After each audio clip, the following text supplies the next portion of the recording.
Oh, para daw sa baby mo. 2, 3, 4, 5. 1, 2, 3, 4,000 Kuya Erwin, no? Maraming salamat po sa mga nagpadala. At malaking tulong po sa amin to. Hindi na ako mag-ahapit ngayon uli magtrabaho. Gawa na may pambayad na ako sa ospital.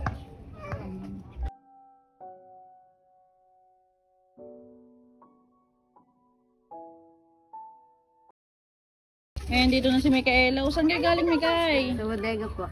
Nanap namin kayo eh. Nag-ano kayo doon? Naglinis lang po. Kasama mo yung baby mo? Sa loob? Di ba may baho doon, be? Hindi bagong linis kasi. Winasi at lahat po. Ano naman pala? Kahit na, hindi pa rin safe para sa baby mo. Buti suot niya yung sapatos. Hindi ko nga pinaalis. Magdamot ng gapon.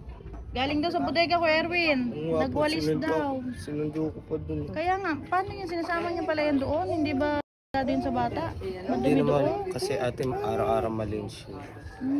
Kasi nung pumunta kami nung nakaraan, mabaho doon. Ay, hindi po. Kasi araw-araw namin nililinis yun. Tapos yung basura nila, kumbaga, wala pa pong isang araw. Kaya walang amoy yung basura nila. Ano yung namoy namin doon, Mikay, nung nakaraan? Yung tubig nakaraan. Yung tubig po doon sa Labas. kaya ang ginawa ko, nililinis ko na rin po yun. Buti, no? Nililinis ka rin pala doon, Mikay. Bakit? Wala na naman kayo pangkain? Hindi, pagkapagod na ako, siya ang napunta doon. Tulog si Kuya Nangunguha rin Erwin. siya doon ng mga prutas. May nakuha ka naman, be. Mamaya po magtatapos. Bakit? Binibigyan pa kami ng tinapay doon ng box. Kahit pa paano pala may nakukuha kayo doon, kaya talagang tiyaga-tiyaga lang. Ito yung baby nila. Bakit nakakulay green, Mikay? Lalong mangingitim yan. Green pa sinuot mo, dahil puti lang para sumusunod sa kulay. Like father, like son. Like father, like son daw. Ngayon, kaya kami nagpunta dito kasi may isang followers na gusto kayong makita. Gusto kayong pasyalan at may gusto yatang ibigay sa inyo. Bali, nandyan na si ma'am. Pupuntahan ko lang at babalik kami. Micaela, nandyan na lang. Nandyan sa labas, ha? Kasi natagalan kasi nanap ka pa ni Kuya Erwin. Ayan po at sunduin muna natin si ma'am. Dito muna kami, Micaela. Sunduin lang namin. Kuya Erwin. Dito na kami ulit. Hintay pa namin si ma'am. May bisita kayo. May kasama akong followers, no? At gusto nila kayong kuya. Gusto ka nilang makita ni ma'am.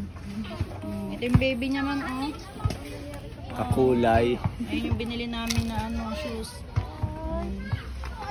Walang buwan na ba? Ano po siya, mag-isat kalahating buwan.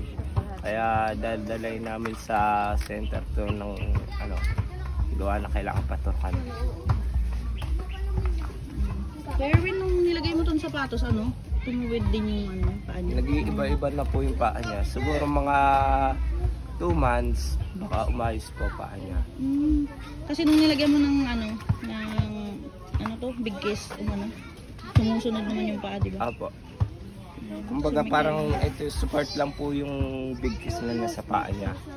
Para hindi masakit pagka At nabanggit mo sa akin, kuya, na mayroon kayong kakilala na yung tag doon, pinasimento, hindi rin naman. Hindi naman daw po. Talaga sa sapatos niya. Sa sapatos talaga, tumuwid yung paa. Ang baby niyo, dapat wag niyo sinusuotan ng green, Mikay. Ikaw nakaputi. Yung baby naka-green. Dapat puti, para susunod sa kulay puti. Pag green, lalo yan iitim mo. Tingnan mo, kamukha ni Erwin. Kaya nga sabi ng mga kapitbahay, hindi daw nila mahalikan gawa na parang pagka hinalikan daw nila, hinalikan na rin daw ako eh. Ma'am, hindi na namin kayo mapatuloy doon kala Kuya Erwin na kasi may mga kalakal pa sila doon. Diyan sila sa looban. Diyan lang sa may sako dyan.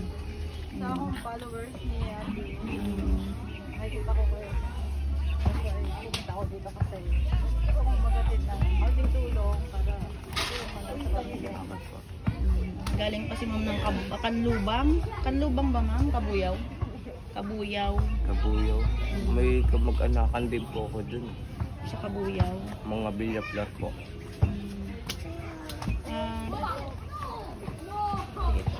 May gustong ibigay sa inyo si ma'am.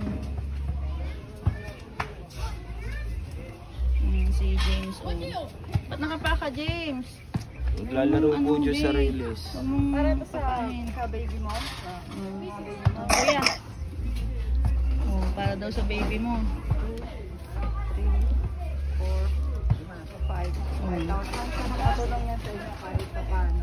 5,000 daw. Sana kuya makatulong kahit papano. At syempre, ayan, dahil may paabot tulong sa inyo si ma'am.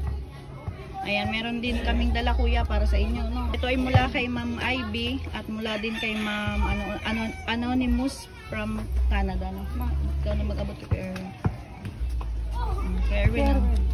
1, 2, 3, 4,000 kay Erwin, no? Bali, meron kayo Maraming salamat 9,000. po. Anong gusto mong sabihin? Maraming salamat po sa mga nagpadala. At malaking tulong po sa amin to. Hindi na ako mag-ahapit ngayon uli magtrabaho. Gawa na may pambayad na ako sa ospital. Ayun, naiyak si Erwin. Naiiyak ako sa kuya, no? At ano to, sana makatulong kay Erwin kahit paano, ha? At salamat din kay ma'am na talagang nagpunta pa dito para talagang personal na maiabot sa iyong tulong. Pasalamatan mo din si ma'am. Maraming salamat ma'am sa inabot niyong tulong sa amin. Malaking tulong po sa amin to. Gagamitin ko naman po sa tama. At yun nga, tulad ng sinabi mo, hindi ka na maghahapit at magpambayad ka na sa ospital. Sana ko Erwin makapag-ready na kayo, no, para mailipat ko na kayo doon, ha? Para kahit pa paano maging yung lugar niyo, maluwag-luwag, ha? At lagi mag-iingat kuya. Kailan mo balak puntahan yung sa ospital? Baka bukas, yakagin ko ate ko para makuha niya yung ID niya. Diba? Sabi ko sa inyo, maging mabuting tao lang tayo at andyan si God na patuloy na nagbibigay ng mga tao na talaga makakatulong sa atin. Basta lagi lang tayo magpe-pray kuya, no? At sa mga nagpaabot ng tulong yan kay Ma'am Ivy at kay Ma'am Anonymous from Canada at kay Ma'am na taga Kabuyaw, no? Maraming salamat po, ma'am. At more blessings pa po sa inyo para mas marami pa kayong matulungan. And God bless po sa inyo.